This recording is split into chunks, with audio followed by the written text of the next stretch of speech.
सावधान, मां लक्ष्मी ने स्वयं कहा है, अगर घर की ये 5 चीज किसी को दे दी जाए तो धन संपत्ति ही नहीं, सुख शांति भी सदा के लिए छिन जाएगी। क्या आप जानते हैं, आपके घर की 5 साधारण चीजें ही आपकी किस्मत तय करती हैं। मां लक्ष्मी ने चेतावनी दी है, गलती से भी इन्हें दान कर दिया तो घर में आ जाएगी भयंकर गरीबी। बहुत समय पहले प्राचीन भारत के एक छोटे से नगर विशालपुर में एक साथ वसुदेव, सुभद्रा और माधव पहाड़ों की कठिन राह से गुजर रहे थे। एक रात वे एक आश्रम पहुंचे। वहां एक वृद्ध साध्वी ध्यान में लीन थी। साध्वी ने वसुदेव को देखकर मुस्कुराते हुए कहा, तुम्हें लक्ष्मी माता के 5 रहस्य जानने हैं ना? ध्यान से सुनो। ये पहली वस्तु है चूल्हे की राख, इसे किसी को मत दो, ये घर की लक्ष्मी को बाहर कर देती है। वसुदेव ने प्रणाम किया और रहस्य को याद कर लिया।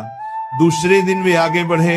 एक गांव में देखा कि लोग अपने घर से झाड़ू निकालकर दूसरों को दे रहे। वसुदेव ने आश्चर्य से पूछा, तुम लोग ऐसा क्यों करते हो?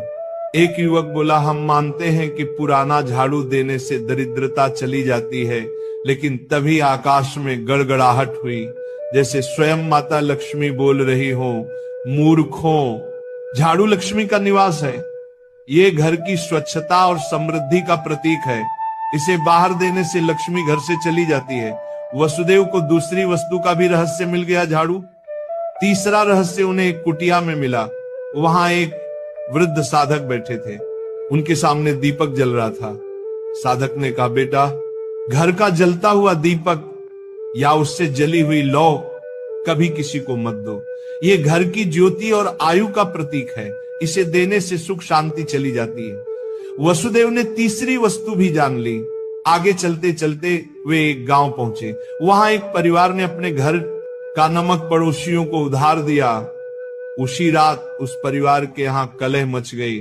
साध्वी ने समझाया, नमक रिश्तों की मिठास और स्थिरता का प्रतीक है। घर का नमक देना लक्ष्मी को अपमानित करना है। अब वसुदेव को चौथी वस्तु भी मिल गई, नमक। अंततः हिमालय के पास एक गुफा में तप करते एक योगी ने अंतिम रहस्य बताया। योगी बोले, वसुदेव,